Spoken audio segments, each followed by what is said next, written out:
Hello, hello, hello. Can you hear me okay? Yes. Wonderful. Oh, thanks, Tricia. Hi, Jeff. Good to have you guys here.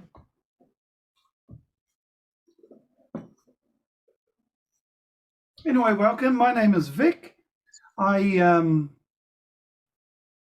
I've decided a few weeks ago to put on these free ukulele lessons. I'm based in Brisbane, Australia, and I am a professional musician. I've been playing guitar for over 30 years professionally and the ukulele for over 10 years now. And I also teach both guitar and ukulele, and I really enjoy teaching and decided that because of the way the COVID situation has been, where it's affected quite a lot of our work, which includes teaching, I thought I'd just continue and try and get some momentum doing online lessons. So that's what I've endeavored to do, and that's why I'm here. So I'm offering 6 weeks of free lessons, and then once I get to the end of the 6-week program, I start it all again. And yeah, happy to be doing it. So it's good to have you all here. Kia ora, Pere, welcome. Good to have you here. Just giving everyone a brief on who I am and a little bit of my background. And what we're going to do is I'm just going to show you my screen, which will give you an idea of what we're going to be learning in our 6-week course. So over the course of the next few weeks, we're going to learn from the very beginning, if you don't have a ukulele, what to look for, or even if you do and you want to consider buying a new one, the way I would go about it, how to hold one, how to tune one, different levels of strumming. They're really a basic level strumming, but from doing this introduction, it really does set you up to play many strumming patterns after the 6-week period. How to read a chord diagram and a chord chart as well. So they're just ways of communicating really well when you start learning the language. Chord diagram is one of them. 4 starter chords, which is C, A minor, F, and G7. I love that chord progression. You can play many songs with it, with those 4 chords, but especially in that order. Straight away, if we learn it in that order, it's really a nice progression from one chord to the next, so easy, a little bit more difficult, and then when we get to the G7 chord, it is the most difficult one out of all the chords to learn. And in that chord progression, doing it like that, we can play the song Stand By Me, the old classic song by Benny King. And also, excuse me, just going to do something on my camera here. We practice with a metronome. Metronome is a great tool, as we'll find out. The Holy Grail exercise, that is an exercise that really helps build your muscles, coordination, and your control in many areas. And then we'll get on to play 4 more chords in this 6-week program: E7, G, D, and D minor. And once we complete those 4 chords, we will be able to play the song Hotel California, those 4 chords. Yeah, the swing and reggae strum, that's going to be in number 4 earlier on, level 1, 2, and 3. Number 3 is the swing and reggae strum. I'm going to give you an introduction into finger picking and also how to read tablature toward the end of our program. The tablature is a really good way to learn learn how to play some music, like mainly solos or melodies, and they do it in the form of tablature, and it's a lot easier than trying to learn how to read music, or it's a lot quicker, I should say. So reading notation is still great, but reading tablature gets us off the mark straight away if we want to learn a simple tune like Happy Birthday to You, which we will be learning in this program. So that's where we're going to be spending our time and how we're going to be spending our time. I am recording this so we can, and then I'll upload it so we can go back and use it as a reference if you want to go back and go over some of the things that we've gone through. And yeah, so that's takes a lot of pressure off a lot of people who can't make the sessions at this time. I had two American ladies who asked if I could send them the link to the videos because it's like 2 o'clock in the morning over there and there's no chance that they'll be tuning in. But yeah, I'll be doing that and I'm making it available for everyone. So if you haven't sent me your email, can you please send me an email, and that way I can add you to my email out and send you all the information. So with everyone here at the moment, I do have Trisha's email. Jan, have you given me your email address? Have you sent me an email address? But I will do. Yes. Yeah, great. How did you find out about me? Was it on Facebook? Yes, early this morning, yes. Okay, great. Well, if you go back to that post, it's got my email address on there. Yes. Fantastic. And then I'll be able to send you the link. So if any of you on here need to send me your email, please do that. And if you my name is Vic Kenner, Vicken, N for Nelly A, and my email address is vickennermusic@gmail.com. So yeah, we're going to be going through all the basic fundamentals on how to get you playing. So let's now have a look at what it is we will be doing. I think it's here. So we've gone over the 6-week program, and what we're going to go through now is this is what we're going to be going through tonight. Lesson 1. All the basic fundamentals to get us going. I will add that my teaching is all about technique. So whilst we're covering all these basic steps, it gives you a really clear understanding of why we do the things we do as professionals. We believe it's after playing for so long, you do tend to find out some shortcuts. And one of the crucial elements for me when I started becoming aware more as to being an effective player and also how to practice a lot more effectively is one of the key elements was to slow everything down. So I do that in this program.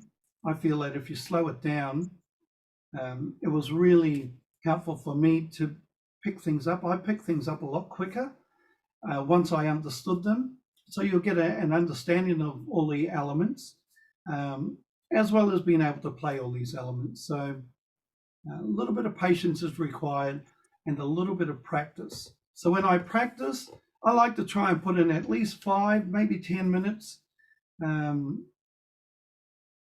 Most days, some days I don't get to practice, but if you can start with maybe 5 minutes a day of setting aside 5 minutes a day of doing some practice, you will definitely notice a huge difference after 7 days, and that's only 5 minutes a day. So I'm going to suggest we start by at least doing that amount as we progress along. So doing the lessons once a week gives you plenty of time to practice some of the things we go over.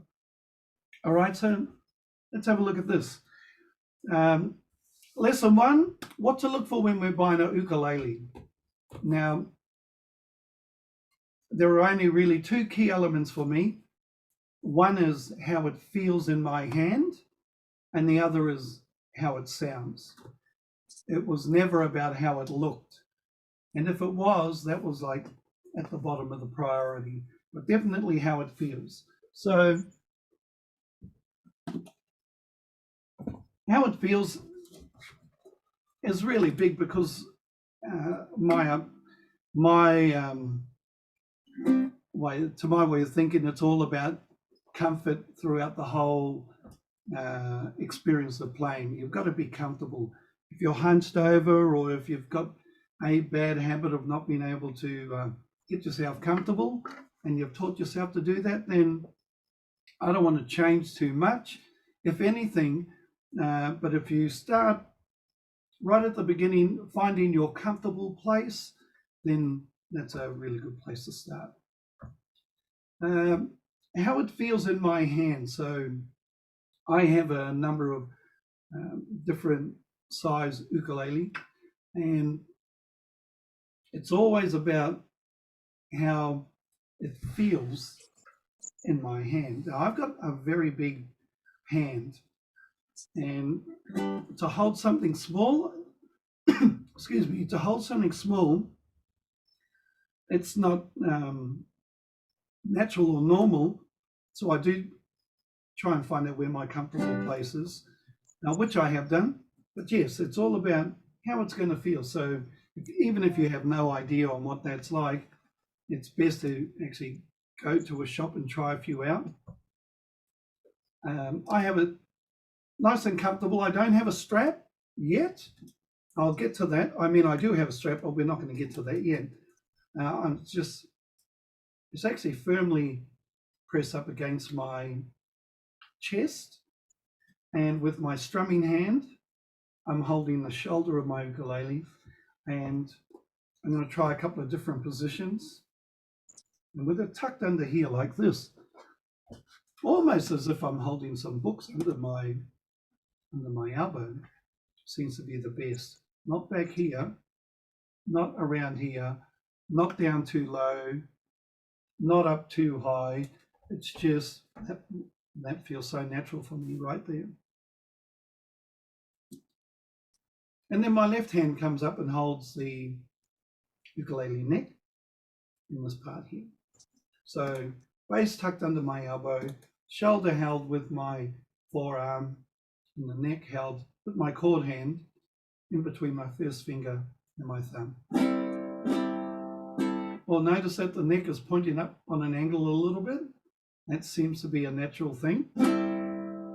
Sometimes all these things that you just do, you don't even notice. So, yeah. If it's natural for you, then great. With strumming, my strumming hand, I'm just going to move my camera down a little bit further. My strumming hand is nowhere near the sound hole. It's just where my hand is. So holding the bass, my hand is around the join of the neck and the body. And that feels great. I don't need to be over the sound hole. A lot of people think you've got to strum around that area, but that really is just to let the sound out. When you strum over the sound hole, it is a brighter sound. So if that's the sort of sound you want, then yeah, you try and position yourself so that your strumming hand is over that area, which simply means you've got to move your forearm back and hold the bass of your ukulele with your forearm so that your hand is over that sound hole. But for me, that's it right there. The ukulele is always facing forward. I remember when I was a beginner, I would always tilt the guitar toward me, and yeah, that was a a poor habit to try and get out of, because I always wanted to see what my fingers were doing. But you can do that by just simply looking over and looking down across your neck to see what you're doing, as opposed to lifting your ukulele toward the ceiling. What that does is it puts a lot of strain on your hand as well, so you really want to try and avoid that. The sound has to go out, away from you, so the body is always facing toward the front. So it's all about comfort. So this feels, I found my sweet spot here, and I have found my comfortable place here holding this ukulele. So, when you go out and buy one, you're trying to find out where your comfortable place is. Now, when we get to sound, you can only realize what different sounds are by trying them. So even if you don't know how to play, if you're struggling to hold it up while you're standing there trying a couple out, ask if you can sit down. Music stores usually have a stool there for players. And then you just try one, and then try another one, and then you try and get a sense of what sound connects with you. And I guarantee you'll find one. And when you do, so the main two things you're looking for is, how does it feel? And if it feels like it's pretty comfortable and it's got a good sound, then that's a really good start. I don't go for the brand names of ukulele. I just go for the sound and the feel. And some of the brand names, like this one here, it's a beautiful, beautiful ukulele. It's made by Canalea. Its craftsmanship is world class. I was fortunate enough to have one.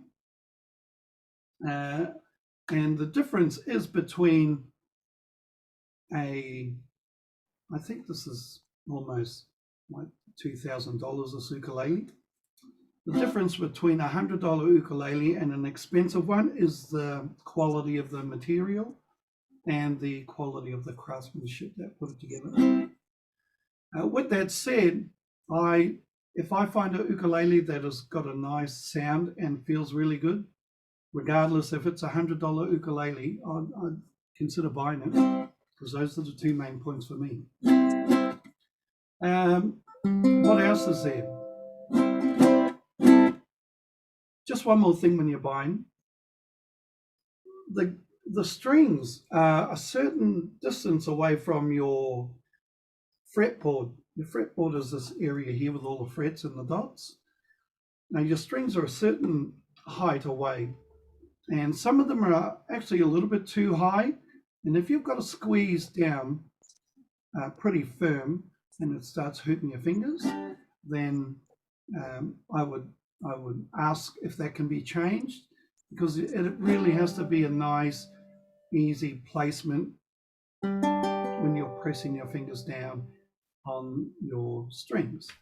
You do need to push them down and use a little bit of tension, but if it becomes too hard and your fingers start hurting just because of pressing down too hard, or it's too hard to press down, I would ask to get those adjusted, which you can do. Excuse me. So that covered what to look for when you buy. If you get one that looks great, well, that's a bonus. And now we're going to move on to how to hold. I've given you one idea on how to hold your ukulele. Another way is, if you're sitting down, you can just place it on your lap. Like I've got this one on my lap. It's just resting on the top thigh of my lap, and I'm comfortable. I'm just sitting in an office chair. I would make sure that I was sitting in this position if I were anywhere. But yes, it's sitting on my lap. Give you a quick look at that. And I'm comfortable seated the way I am. Thankfully, I've got an armrest here, which I can use for my chord hand, but rest it on your lap if it's too difficult, or if you're comfortable sitting down with it tucked under your arm, then it's fine. Remember, it's all about comfort and how you feel. is ultimately the main thing you want to make sure of. But the best way to hold your ukulele has got to be a strap. If you don't have one, you can purchase one. And if you purchase one online, you've got to get these little posts. There's one, well, they put them in different positions, but this company put theirs on the base of the neck where it joins the base of the ukulele, and on the actual base of the ukulele body. Okay. Our strap is fantastic for beginners because what it does is it eliminates any awkwardness of you having to try and hold your ukulele while you're learning how to strum and learning how to play your chords. So if you don't have one, I strongly suggest you consider grabbing one.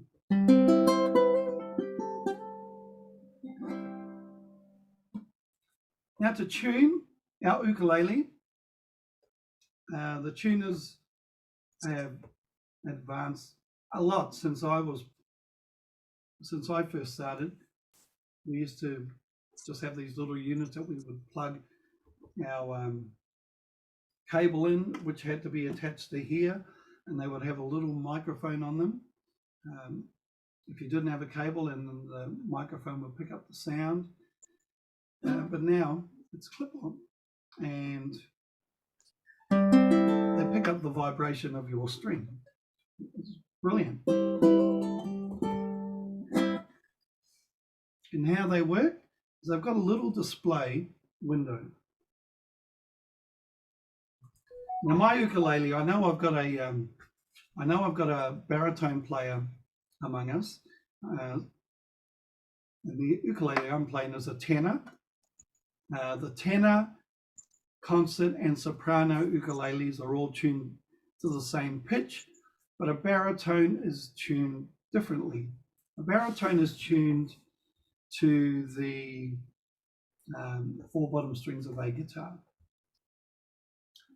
So that tuning is different. So I'm just going to share with you the tuning for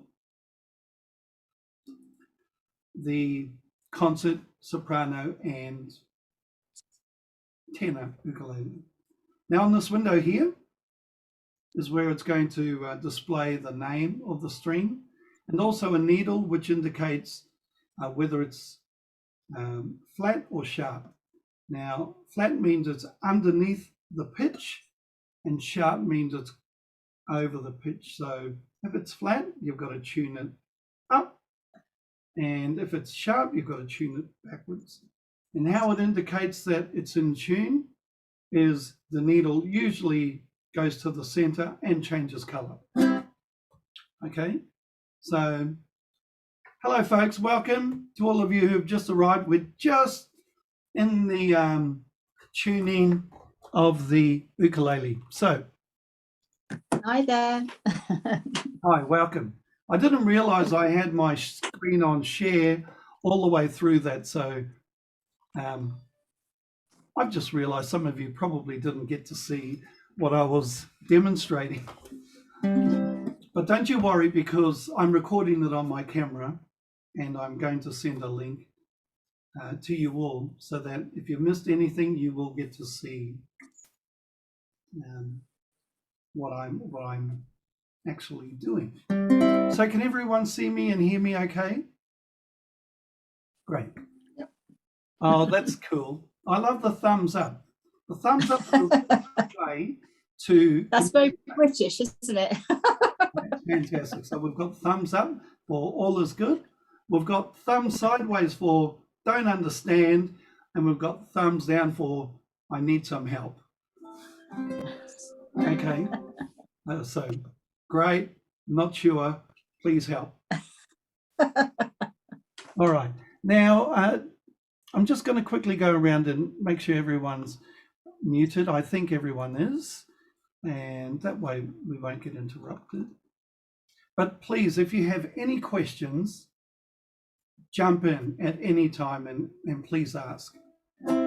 So we're we're just at the tuning stage now of our concert soprano and tenor ukulele.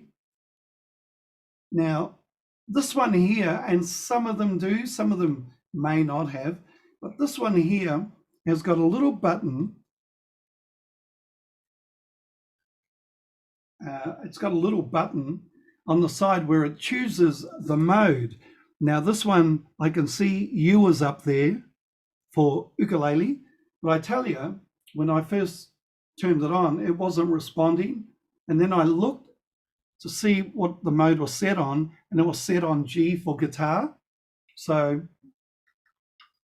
be aware of that. If your ukulele isn't responding to you picking your string, it might be because that little mode is set for a different instrument. Now, our top string, the one closest to my chin, is what I refer to as is string number 4. And I don't know if you can see, I've got a double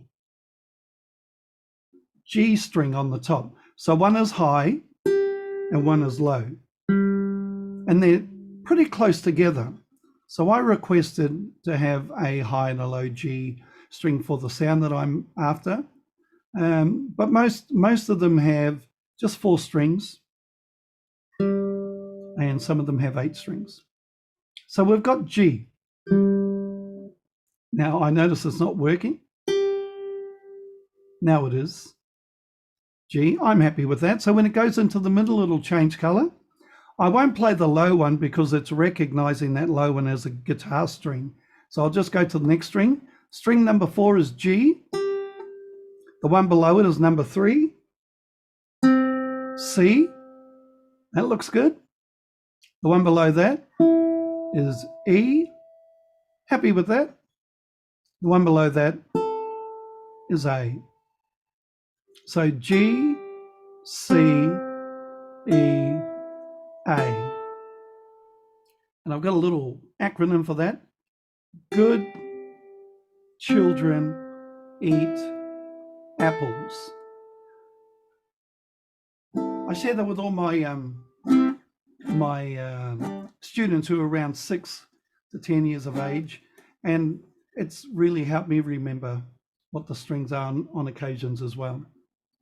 So string number 4, G, string number 3, C, string number 2, E, string number 1, the one closest to the floor, is A.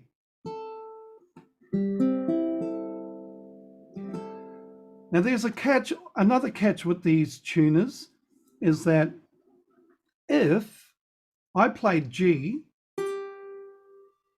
and it was for some reason someone tuned the tuning peg and it played this note, my tuner would recognize that as a G sharp.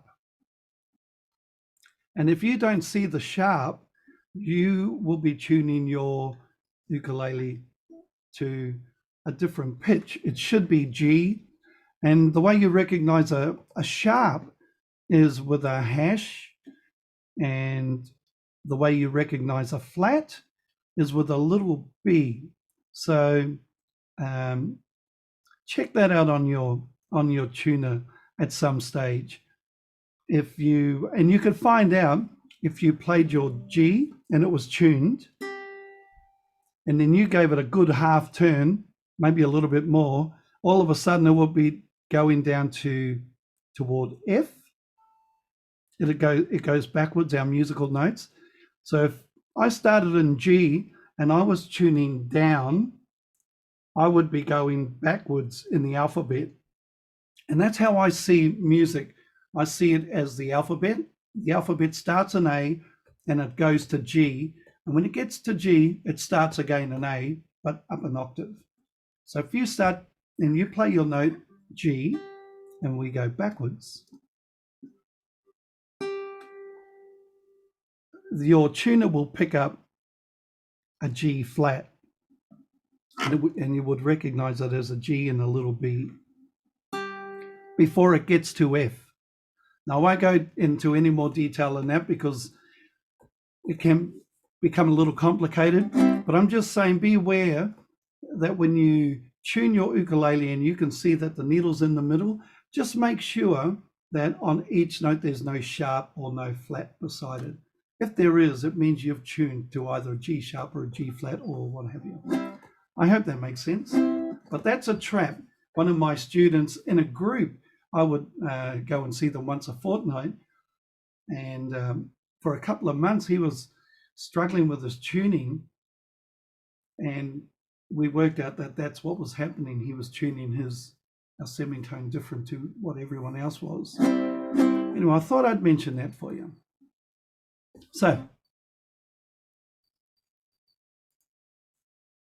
yeah, we got to make sure we tune. And with that, are we all tuned? Does everyone know how to tune their ukulele?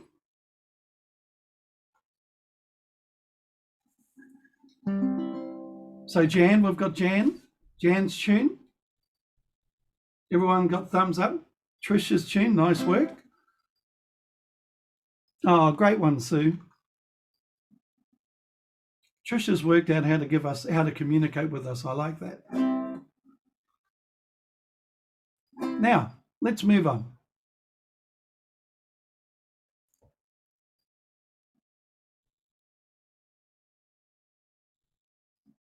Okay, I'm going to share my screen again. The next thing we're going to look at is how to strum our ukulele.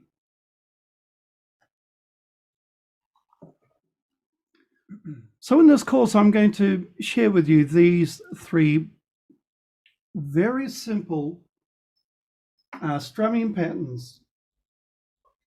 But although they're simple, they're very powerful, because what we're going to do is we're going to get into a habit of just creating a really good strumming stroke with our strumming hand. And the way we're going to do that is we're going to keep everything very simple. So it's about creating a really good habit from the beginning. So we've got 3 levels of strumming, and we'll go through all of those tonight. So when I strum, I like to use my index finger. Now, that's how I strum a lot. I've gotten used to strumming down and back. I just taught myself that way of strumming because it seemed like a lot more controllable using my index finger than using my thumb. Sometimes I use my thumb and first finger. So thumb down, index finger up. I used to play with a pick when I first started the ukulele, and if you have one, that's great. If you don't have one, I can tell you I made this one out of an ice cream container, and if you've got a little bit of plastic, you can make yourself one too. Just seems to have a good thickness about it. So you can use yourself a pick, or you can use the thumb and finger without a pick as well. Okay, some people use their thumb. Thumb was not as easy for me. It was a little restricting because once I wanted to learn songs that needed quicker strumming, I wasn't good at it, and so that's why I reverted to my index finger. So the strumming pattern itself, or the strumming motion itself first, is you want to be able to glide across all the strings evenly on both your down and your up stroke.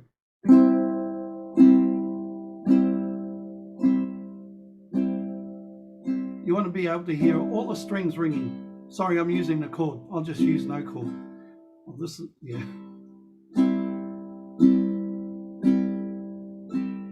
Okay. Now what I'm doing there is I'm making sure I'm really looking for a nice, big, clean, clear sound. And that's the whole theme of my teaching course, is that's our goal. We want a nice, clean, clear sound, not only in our strumming, but with our chord shapes as well. So with my strumming action, I'm actually using a little bit of a roll on my wrist. But I'm making sure that whatever you're using, I'm using my finger, is going across all the strings. I'm not missing any of them. I'm not getting caught up in them either. Sometimes I would get caught up in them.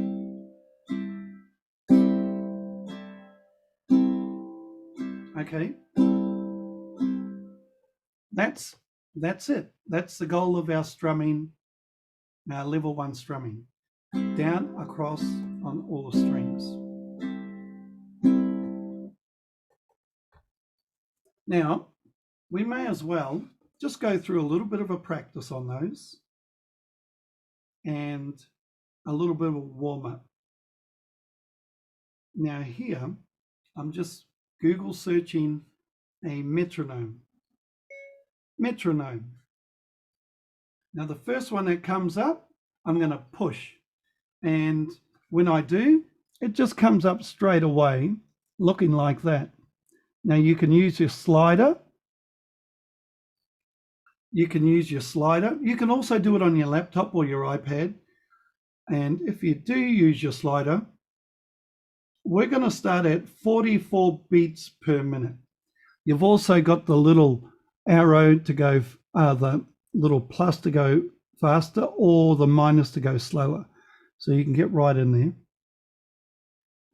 44 beats per minute. Let's see how fast that is. And all we're going to do is practice our strumming.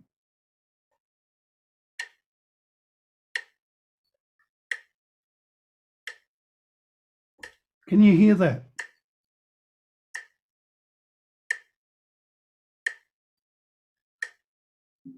Great. We're going to practice level 1 strumming.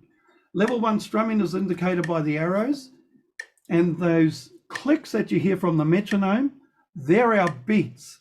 Now I'm going to count 1, 2, 3, 4. I will always count us in, and that gives us the sense of how fast it's going to be, and it also gets us ready for our strumming action.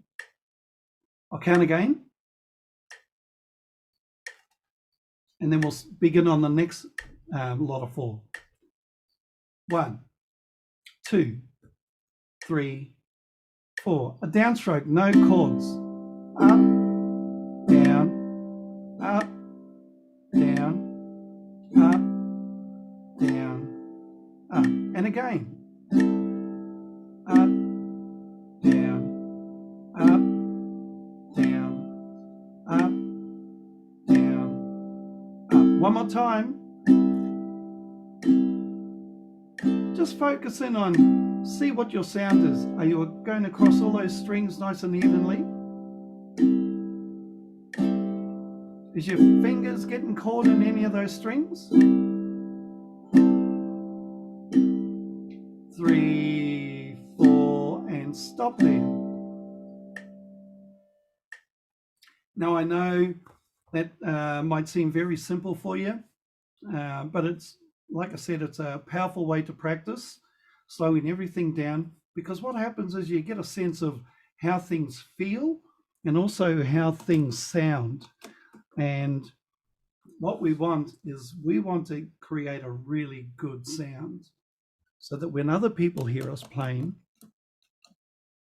they'll determine whether we are a good player or not, simply by the sound.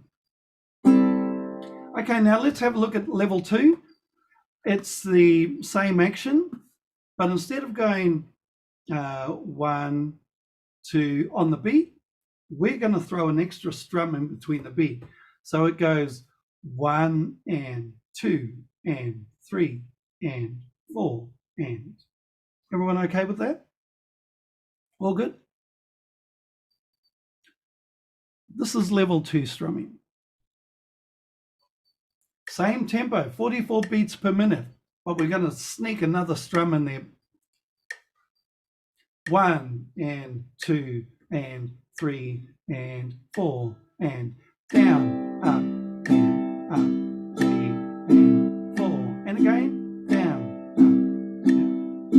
up, 3, and 4, and 2 more times, 1, and 2, and 3, and 4, and one more time, 1, and 2, and 3, and 4, and stop there.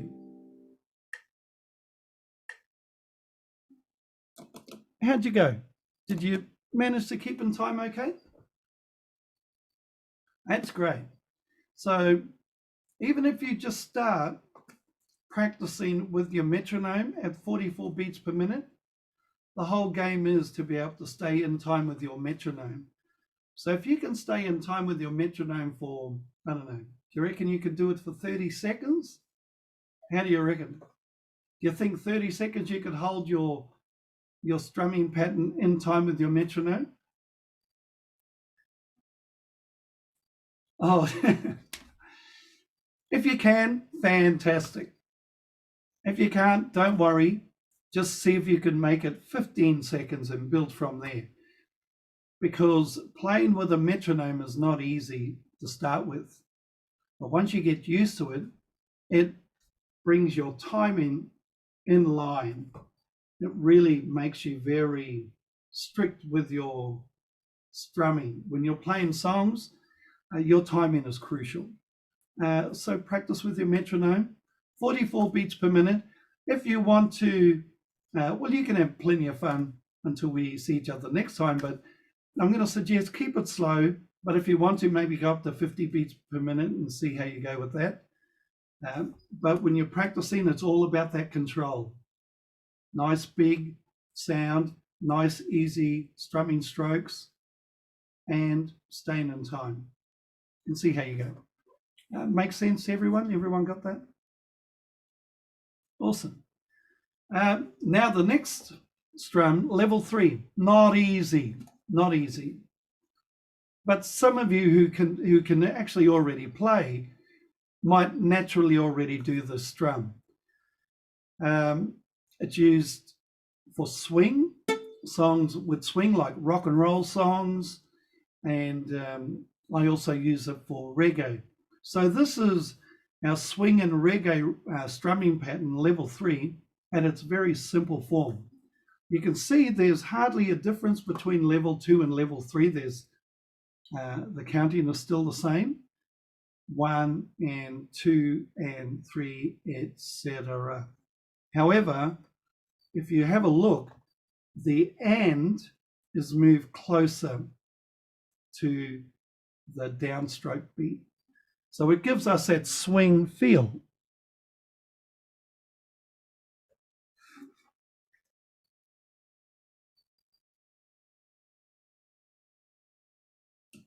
Oh, something's happened to my camera. Sorry. Oh.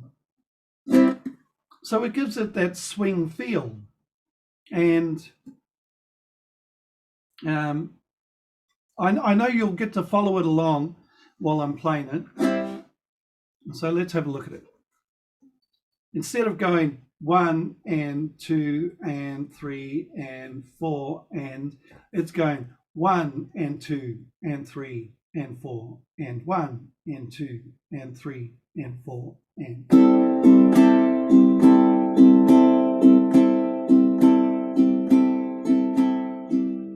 Okay.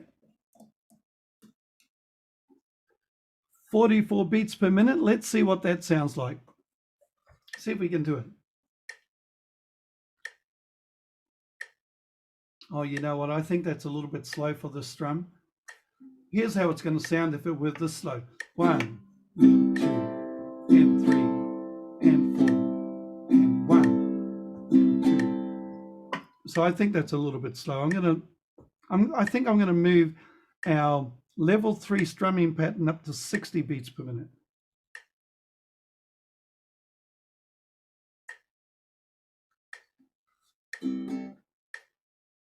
Oh yeah, that's good. That feels good. See how we go. See, let me know if it's not too fast for you or too fast or what have you. 1. Oh yeah. I'll count us in 1 and 2 and 3 and 4. Here we go.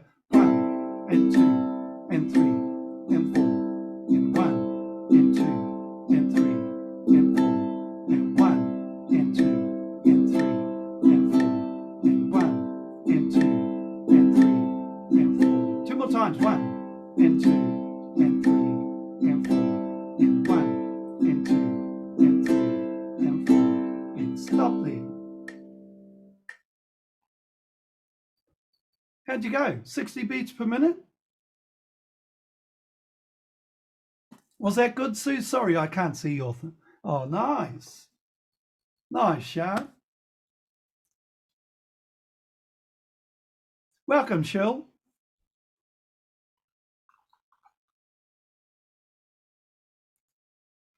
Great to have you here. Okay, no, that's good. That's good if we can handle that. So make a note of that. 60 beats per minute for level 3. Now, for all of you who have just arrived, can you please make sure I get your email address? And the reason for the email address is so I can send a link out for you to download all these worksheets. Plus, I video our lesson, and I want to be able to send you the link. So before we leave tonight, we'll make sure that I've got your email addresses. So there we have it. That's our level 1 strumming. Very basic for level 1, level 2, and level 3 strumming. Very basic for level 1, always on the beat. Level 2 is an extra beat in between the beat. And level 3, similar to level 2, only it's got a swing feel to it. And everyone did good. So well done, well done. Now we're going to move on to, we're going to move on quickly to our chord shapes.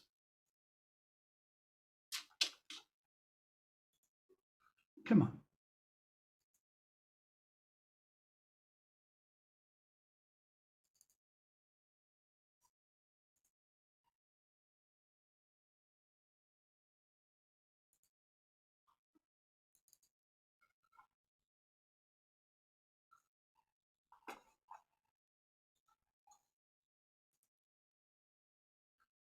Let's get rid of that. Let's do it like this.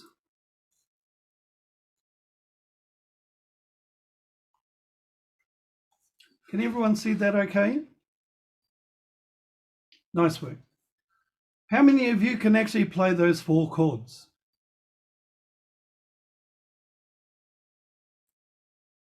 Ah, wonderful. Quite a few of you. Well, that's great.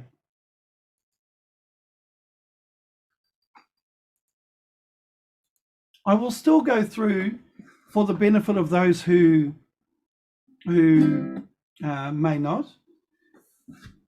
And I'm just going to go starting through with how to read our chord diagram. Our chord diagram is represented by these lines, vertical and horizontal. And the horizontal lines represent these frets. And our ukulele is actually standing up like this when you look at a chord diagram. So these horizontal lines here are the frets. This thick line at the top of the diagram, that represents this part here. This is called the nut. So the nut will always be, well, 99.9% of the time, always be at the top of the diagram. And the frets are represented by these horizontal lines. Now these long vertical ones are our strings. So this diagram is for a right-handed player. And if I were looking at that diagram, it would be like I'm looking directly at my ukulele with it facing toward me. That's how that diagram is represented, which means the line on the right-hand side of the diagram is the one closest to the floor. As soon as I tip it over, that's the one closest to the floor, the right hand. So apologies to all you left-handed players. If you are left-handed, please send me a message. I've got left-handed diagrams for you. Yeah, Yeah, so if that's string number 1, the one beside it, heading from right to left, I hope I said that right, the one on the right-hand side is the one closest to the floor.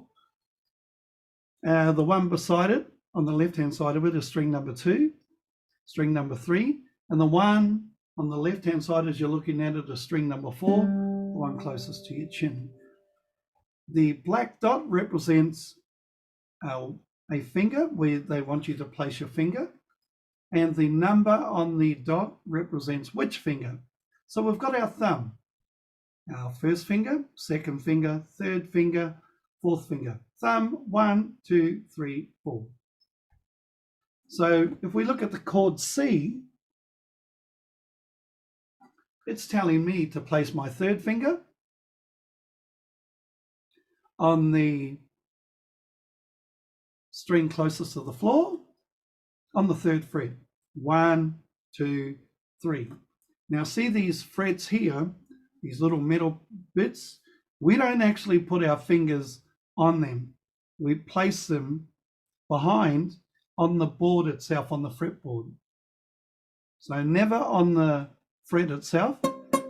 We end up with a very strange sound. As soon as you put it on the fret itself, all of a sudden we get a nice, clean, clear sound. And that's what we're after. When we place our fingers down, we are always using our fingertips. That's our objective, is to try our best to use our fingertips. And the reason why is because it promotes a really good finger posture. As soon as I use my fingertip, all of a sudden my fingers are nice and high, which means if I'm using 3 fingers to play another chord shape, or even 4 fingers, and I'm using my fingertips, they're nice and high, which means they're not going to be lying down across the strings, making it hard for me to hear the other strings. So fingertips are a must, but I do understand that sometimes we've got to use our finger pads. But in this course, fingertips are a priority. Now our silent partner, which does so much work and yet gets no acknowledgement, is our thumb. The job of our thumb is to support our fingers by allowing our fingers to squeeze firmly down on the strings. So always, always have your thumb behind your neck. And I say that because I've seen some players try and play their chords with their thumb sticking out in front of them. And it's just really hard to play a chord shape with that. So thumb always behind the neck. Where behind the neck? I'll show you where I place mine a lot. If that was the high and low of the neck, my thumb, mainly the pressure is right in the middle. There are 3 positions that I hold it, either at a right angle with the neck or 45-degree angle, but mostly always around this region. And when I'm playing a G chord or pretty close to the headstock, I notice that my thumb sticks up a lot, which is fine as long as you've got something to press your fingers down against. But this thumb is so crucial to help us get a nice, clean, clear sound as well. So thumb and fingertips. Which brings me to my final point, playing your chord shapes. If you've got long fingernails, it's going to be hard for you to press your fingertips down against the string so they're actually pressing nice and firmly on the fretboard. So yeah, I've been playing for so long that when they grow a certain length, I don't have to wait to see what my sound is like. I can just feel that it's time to trim them, and so I make sure I trim them. Now that's on my chord hand only. I don't really play too much fingerstyle picking. I do some, and I don't use my nails. I use the pads of my fingers when I'm picking with my strumming hand. So yeah, I just cut them the same length. But some of you might need your nails when you're finger picking. So it's only your chord hand you might need to trim your nails if you're not getting a nice, clean, clear sound. It could be one of the reasons why. So let's go ahead and play our C chord. Put your third finger on the first string of the third fret, and don't forget to use your thumb. Now, I'm going to go back to our strumming pattern. And we're going to do level 1 strumming for 2 strums, and then we'll have a look at level 2 strumming for 2 strums with the C chord. 44 beats per minute.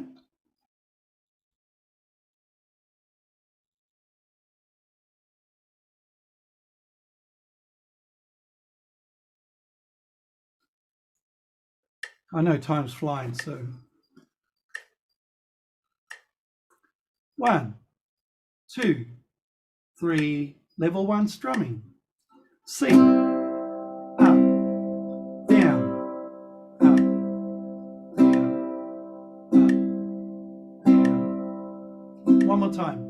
1, 2, 3, 4, and stop there.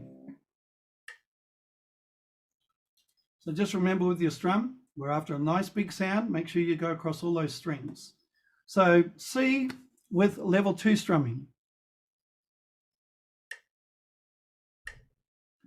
1 and 2 and 3 and 4. Here we go. 1 and 2 and 3 and 4. 1 and 2 and 3 and 4. And stop there. Okay, that's our C chord, playing with those 2 strums. So you can go and practice those on your own whenever you go and practice, but let's have a look at our A minor chord. A minor. We're going to do 2 bars of A minor. 1, level 1 strumming. 3, 4. Here we go. A minor, down. Everyone know how to play A minor? Sorry. Second finger, second fret, 4th string. Keep going. Second finger, second fret, 4th string. 4. And again. 1, 2, 3, 4. Last time. 1, 2, 3, 4. And stop there. Apologies. I forgot to explain how to play the A minor chord. Okay, moving on to the F chord. Keep your A minor chord shape, and we add our first finger to the F chord on the second string of the first fret. So you've got a finger, no finger, finger, no finger. That's our F chord. So we're merging we're changing the chord just by adding one finger to the A minor chord shape, A minor to F. Level 2 strumming. I'll count us in so you'll get a sense of it. And we also start always with the downstroke. 1 and 2 and 3 and 4, F. 1 and 2 and 3 and 4. And again, 1 and 2 and 3 and 4. And stop there.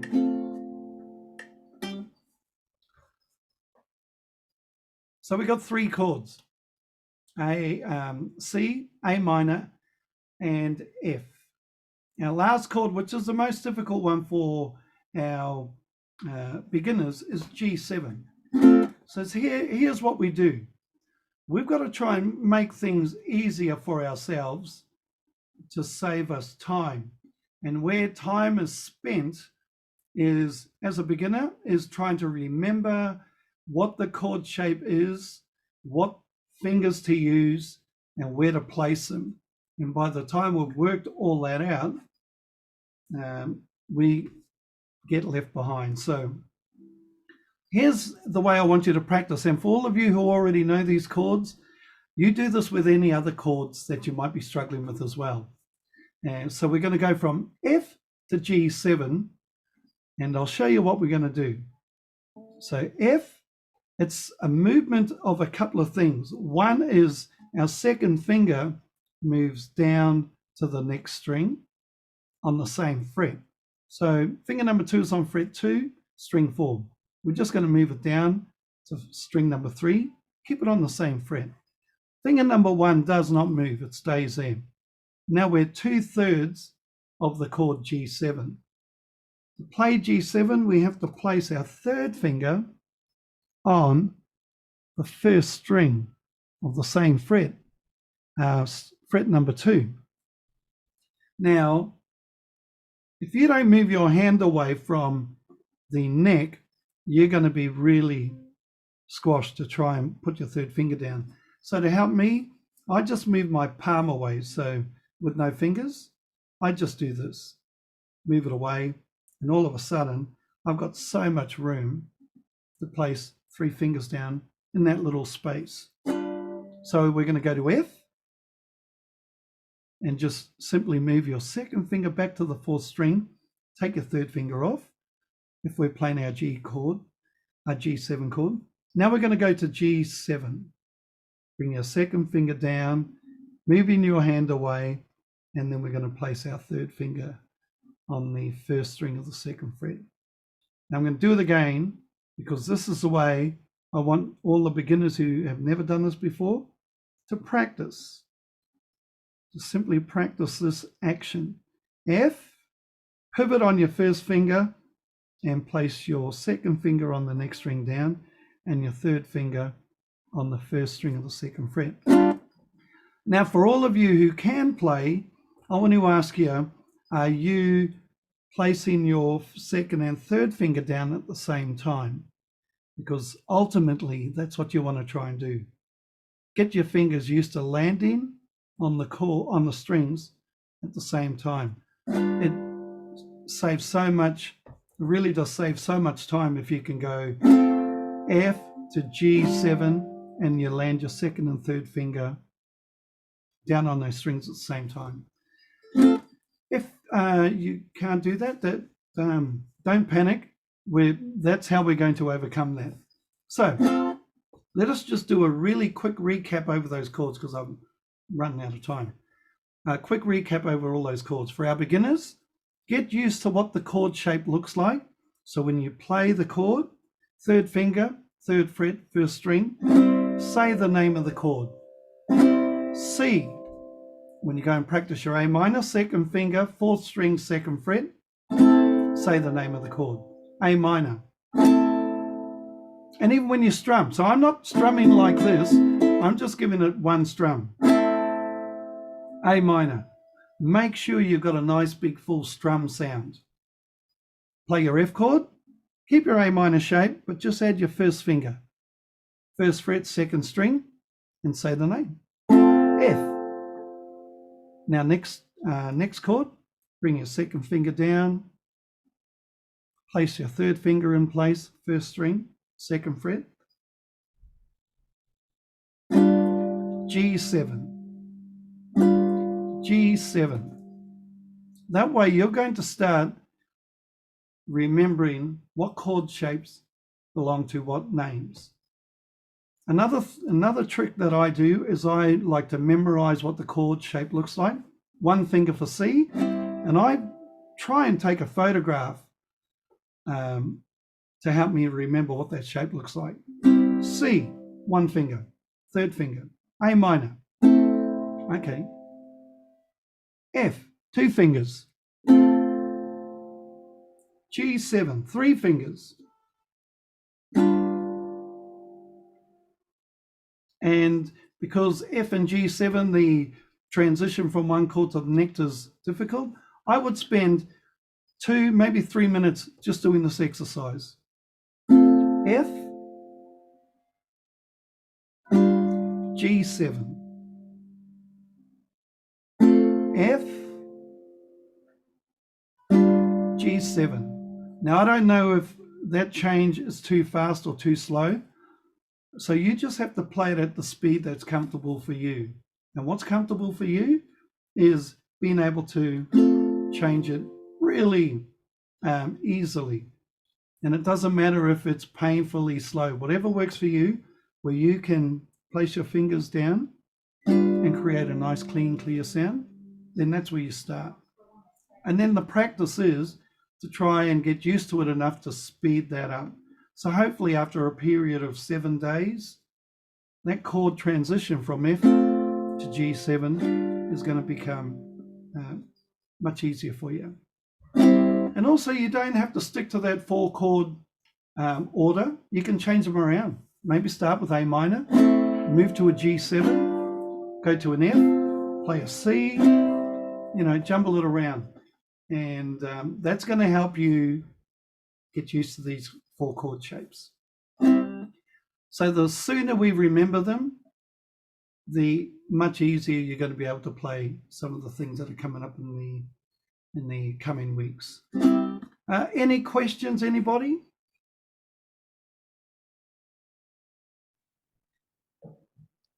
Yes, Sue.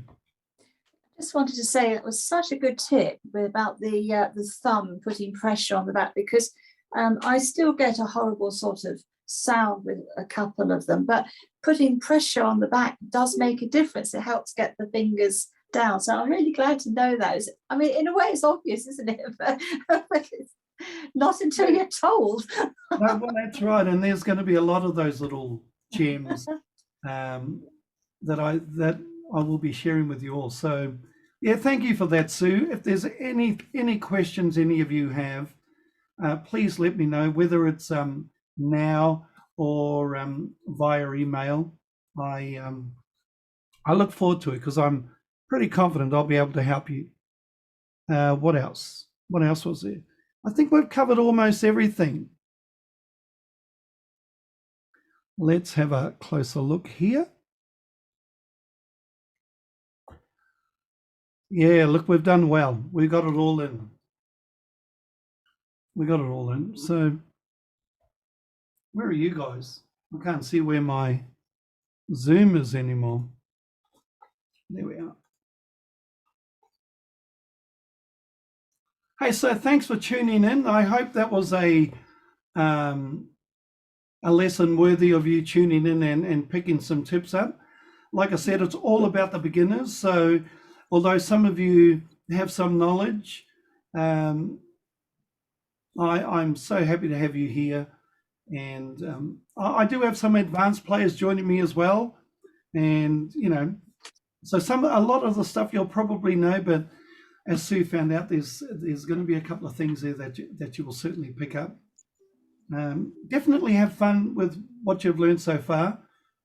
The key element for me, once again, is just slowing it all down. Before I get to say goodbye, how many of you can play an E7 chord? E7? Okay. We got a couple. That's good. It's really good. Well, we're going to all be able to play it by the time we finish this course. So who needs to send me their email address, please? Jan. And did you all find me on Facebook? Is that how you found me? So if you go back to the post, that post, it's got my email address on that post. So please send me an email and I will send you a link to this video that I've uploaded, and also a link to my video channel where you can see what we've gone through in all the other lessons, and there's more lessons on there. So there's plenty of info around, but specifically this one here, because you're in it. I want to send you this one. Sue, where are you from? I'm from Britain. I live about 50 miles north of London with no petrol. Oh, wow. So I'm home a lot because there's a petrol crisis here. Oh, is there really? Yeah. Is that common? Or self-induced. All right. So what is the time there? Well, that was why it was difficult with your other section that you had a few weeks ago, because I could never quite work out exactly the time, but I had more success today. So it's actually 9 o'clock in the morning our time. So lovely. yeah. Well, So I'm awake. Okay. And who have we got over here? Shah. Hi, Shah. Where are you from, Shah?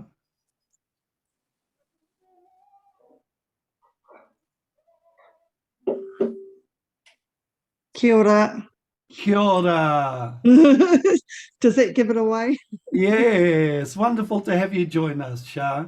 Yeah, so it's 10 past, it's 11 past 10 here, almost past my bedtime. Yeah, I know that. I got to be honest, that's why I moved it forward an hour. My sister and brother-in-law tuned in the last course, and they'd gone. You guys had gone to daylight saving, so it was 10 o'clock when I started. Right, And yeah. my brother-in-law, I saw him yawning, so I thought I'm going to change that. I yawned just before. I'm normally in bed about 9:30, but I just saw your email and thought, oh, I wonder what the time is, and you were on. So I'm basically here to learn. I'm a terrible strummer. I can do the Oh. chords really easily, but I just do my own style of strumming, and I'd like to learn how to strum like everybody else does. Yeah, just going through these basic foundations is going to set you up, and yeah, we'll definitely be able to help you with that. It's great that you've already got a feel, and I'm sure a lot of you have. Yeah, it's just about control. We just need to control what we're doing as opposed to just letting everything flow naturally. I mean, we learn how to control, and once we have control of our hands and our fingers, then it's all about relaxing once we learn how to do that. Yeah, so I sing in a couple of bands as well, so I've got that musical sort of knowledge, but I go with the rhythm, what I hear, but not what people are playing. Nice one, Shah. Oh, well, it's wonderful to have Sounds you. pretty good though. I'm really impressed. Yeah. My sound sounds horrible half the time. Oh, no, We're going to fix all of that. We are definitely Yeah. gonna fix all of that. Thank you. You're welcome, you. man. Yeah, once again, it's great to have you all here. If I don't have your email address, there's no other way I can contact you. So please make sure you jump on and send it to me, and share the link with any of your friends and family who might be interested in learning, if there are any. And very soon you'll be able to teach many after this course, I have no doubt. But thanks so much. Thank you very much. That was really good. Thank you very you. much, Rich. Bye-bye, everyone. You're so welcome. Appreciate it. Good night, everybody. Bye. Thank you, Bye-bye. Ken. Bye-bye. Ta-ra. Bye. Thank you, Bye-bye. Shirley. Bye. Thank Well, you. Mark, Okay. Taki, Deb.